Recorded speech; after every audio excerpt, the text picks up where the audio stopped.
শুক্রবার দিন ছিল সৌমিকের বার্থডে। তো সৌমিকের বার্থডেটা আসলে শুক্রবার ছিল না, ওর বার্থডেটা ছিল 2 তারিখ।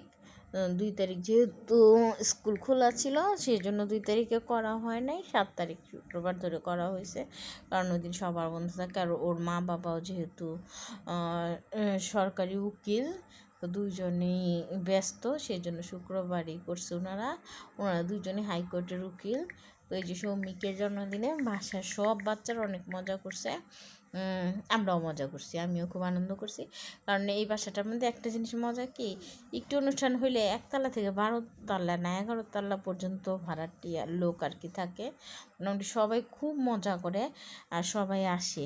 এটা খুব খুব ভালো লাগে যে সবাই আসে, আর সবার বাচ্চারা দেখি কি খুব আনন্দ করে, বড়রা আনন্দ করে, সেটা খুবই আনন্দের বিষয়। তো যাই হোক, এই যে এখন সৌমিক কেক কাটবে, আর ওই যে ওইটাই হচ্ছে সৌমিকের মা আন্টি, যে ওইখানে দাঁড়ায় আছে সৌমিকের সাথে। তো আন্টিও আবার ওদের সাথে ধরলো চাকুটা। এই পাশে এটা আবার বাড়ির আরেকজন, আরেক ফ্ল্যাটের মালিক আর কি, ওনারা। তো সবাই এরকম ধরে টরে কেক কাটতেছে।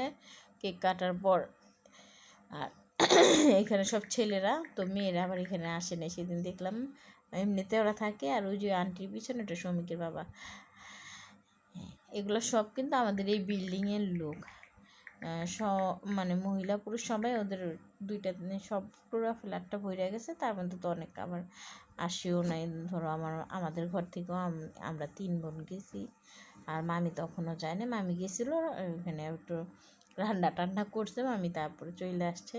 ওই যে কেকটা কিন্তু আন্টি বানাইছে। আন্টি তারপর কী করলো, কেক কাটার পর সবাইকে আবার সব বাচ্চাকে কেক খাওয়াই দিতেছে। তারপর আন্টি আবার কী করলো, সৌমিক ওরা কী করছে, পার্টি স্প্রেগুলো দিতেছে দেখে আন্টি আবার শাড়ি দিয়ে এসে এটা ঢাকলো যাতে কেকটা নষ্ট না হয়। এরপর কেকটা দিয়ে দিল দীপুদার কাছে। দীপুদাই বাসার মানে ওনারাই সব দেখাশোনা করছে, মানে বাড়ির কাজটা ওনারাই করছে।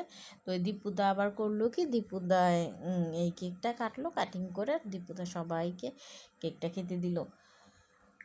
তো সবাই মিলে কেকটা, আরেকটা কথা, আন্টি কিন্তু কেকটা নিজের হাতে বানাইছে, কেকটা খুবই টেস্টি ছিল। এরপর শুরু হয়েছে এই যেটা হচ্ছে বিপ্রজিৎ ঘোষ, কালো গেঞ্জি, ওর কাজ হয়েছে দুষ্টামি করা শুধু। এই কেক নিয়ে সবাইরা মাখায় দিছে। আমি ভিডিওটা আগে থেকে নিতে পারি না, আমি জানতাম না যে ওই আবার মাখানোর কাজটাও করবো, মানে কোনো দুষ্টামি ওর বাদ নেই। আর এই যে লাল গেঞ্জিটা ওর ভাই বর্ণজিৎ ঘোষ, মানে ওরা দুইটা এই বিল্ডিংয়ের মধ্যে সেরা দুষ্টু বাচ্চা, ওদের মনটা খুব ভালো, মানে ওরা অনেক দুষ্টামি করে, কিন্তু ওর মা অনেক ঠান্ডা। তারপরে এই যে শুরু হয়েছে এই বাচ্চাদের রকিং চেয়ারে, মানে কি বলবো, লাভ এইগুলা মানে কি যে দুষ্টু ওরা, মানে এক জায়গায় হইলে এরকমই করতে থাকে। যেখানে আমাদের ইরাও আছে কতগুলি একসাথে, আর ওই বর্ষণ হইতেছে, ওদের সবাইকে ঠেলতেছে, যেমন ওর শরীরের মানে শক্তি কী করবো ও খুঁজে পেতেছে না, ওইগুলো করতেছে। তো ওরা খুব আনন্দ করলো, ওদেরটা দেখে দেখে আমারও শখ হয়েছে। তারপর আমিও বসে কতক্ষণ রকিং চেয়ারে রক করলাম।